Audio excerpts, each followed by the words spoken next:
Assalamualaikum warahmatullahi wabarakatuh. Perkenalkan, nama saya Muhammad Fadil Majid dari kelas petik F. Pada kesempatan ini saya akan mempresentasikan hasil rangkuman saya pada materi pengenalan teknologi informasi dari dosen pengampu Dr. Mustari Lamada SPD MT.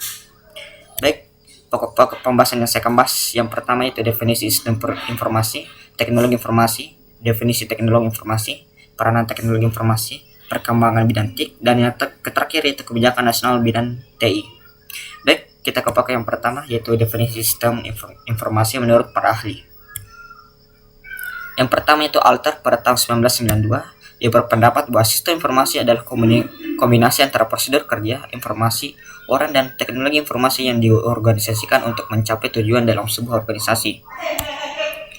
Yang kedua yaitu Botnoir dan Hopwood pada tahun 1993. Ia berpendapat bahwa sistem informasi adalah kumpulan perangkat keras dan perangkat lunak yang dirancang untuk mentransformasikan data ke dalam bentuk informasi yang berguna. Dan yang ketiga yaitu Turban, McLean, dan Waterby pada tahun 1990. Ia berpendapat bahwa sebuah sistem informasi mengumpulkan, memproses, menyimpan, menganalisis, dan menyebarkan informasi untuk tujuan yang spesifik. Dan pendapat keempat yaitu Gelinas, Oram, dan Wiggins pada tahun 1990. Ia berpendapat bahwa sistem informasi adalah suatu sistem buatan manusia yang secara umum terdiri atas kumpulan komponen berbasis komputer dan manual yang dibuat untuk menghimpun, menyimpan, dan mengolah data serta menyediakan informasi keluaran kepada pemakai. Dan yang kelima yaitu Hall pada tahun 2001. Ia berpendapat bahwa sistem informasi adalah sebuah rangkaian prosedur formal di mana data dikelompokkan, diproses menjadi informasi, dan didistribusikan kepada pemakai. Dan yang terakhir yaitu menurut Wilkinson pada tahun 1992. Ia berpendapat bahwa sistem informasi adalah kerangka kerja yang mengkoordinasikan sumber daya manusia dan komputer untuk mengubah masukan atau input menjadi keluaran atau informasi guna mencapai sasaran-sasaran perusahaan. Baik, kita ke pokok selanjutnya yaitu teknologi informasi. Istilah teknologi informasi atau information technology atau IT mulai populer di akhir dekade 70-an. Istilah teknologi sistem informasi atau TSI atau Information System Technology juga menunjukkan ke teknologi yang digunakan oleh sistem informasi. Sistem informasi komputer atau computer system juga merupakan teknologi informasi yang digunakan di sistem informasi. Baik, kita ke pokok selanjutnya yaitu definisi teknologi informasi.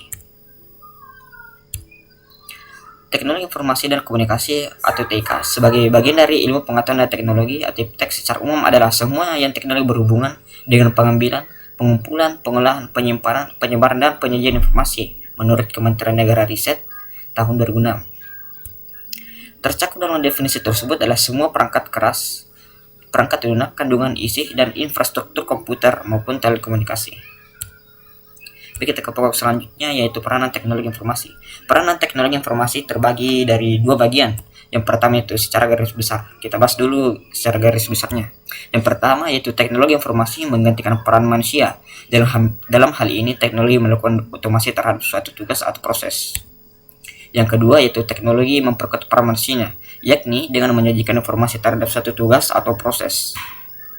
Dan yang terakhir yaitu teknologi informasi berperan dalam restruktur terhadap peran manusia. Dan bagian yang kedua yaitu kecenderungan teknologi terhadap sistem informasi menurut Wilkinson pada tahun 1992. Yang pertama itu peningkatan kecepatan dan kapasitas komponen-komponen elektronik. Yang kedua ketersediaan informasi dalam bentuk digital semakin banyak. Yang ketiga portabilitas peralatan-peralatan elektronik digital semakin banyak. Dan 4 konektivitas meningkat. 5 kemudahan pemakaian meningkat. Dan terakhir itu keenam ketidakmampuan mengotomasikan logika masih berlanjut. Kita ke pokok selanjutnya itu perkembangan TIK.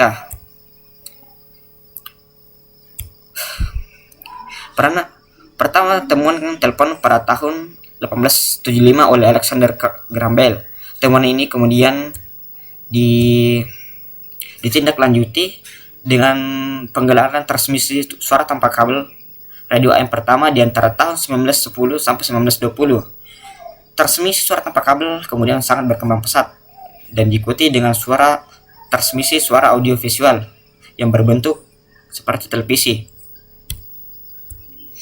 Komputer elektrik pertama mulai beroperasi pada tahun 1943 yang kemudian yang kemudian diikuti oleh tahapan miniaturisasi komponen elektronik melalui penemuan transistor yang ditemukan pada tahun 1957.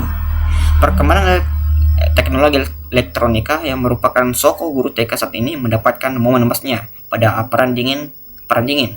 Persaingan iptek antara blok barat atau Amerika Serikat dan blok timur ex-Uni Soviet justru memacu perkembangan teknologi elektronika lewat upaya miniaturisasi rangkaian elektronik untuk pengendali pesawat ruang angkasa maupun mesin-mesin perang.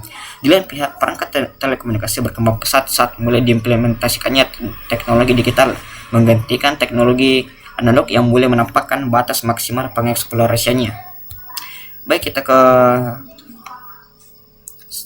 yang terakhir, yaitu kebijakan nasional TK. Kebijakan nasional TK terbagi dari 5 bagian, yaitu sistem informasi, perangkat lunak, kandungan informasi, pengembangan SDM dan kelembagaan, dan terakhir itu pengembangan regulasi dan standarisasi. Baik, kita bahas yang pertama, yaitu sistem informasi. Sistem informasi memiliki beberapa aspek, yaitu yang pertama, jaringan fisik yang berfungsi sebagai jalan raya informasi. Yang kedua, yaitu menekan kepada masyarakat sebesar-besarnya penggunaan sumber informasi bagi seluruh komponen masyarakat. Yang ketiga, itu pengembangan perangkat keras baik di sisi jaringan maupun di sisi terminal. Dan yang kedua, itu perangkat lunak. Perangkat lunak sistem operasi dengan keandalan tinggi dan kebutuhan sumber daya memori maupun prosesor yang minimal serta fleksibel terhadap perangkat keras maupun program aplikasi yang baru merupakan prioritas yang harus dikembangkan. Dan yang ketiga, itu kandungan informasi. Kegiatan yaitu dengan kegiatan pengembangan kandungan informasi meliputi penataan, penyimpanan, dan pengolahan informasi. Dan yang keempat, itu pengembangan SDM dan kelembagaan, yaitu dengan mengembangkan sistem pendidikan dan pelatihan untuk membantu keahlian dan keterampilan masyarakat dan peneliti dalam bidang teknologi. Dan yang terakhir, itu pengembangan regulasi dan standarisasi, meliputi penyusunan undang-undang dan penyempurnaan berbagai kebijakan terkait bidang teknologi informasi, komunikasi, dan broadcasting. Baik, sekian dari materi saya. Terima kasih atas perhatiannya. Wassalamualaikum warahmatullahi wabarakatuh.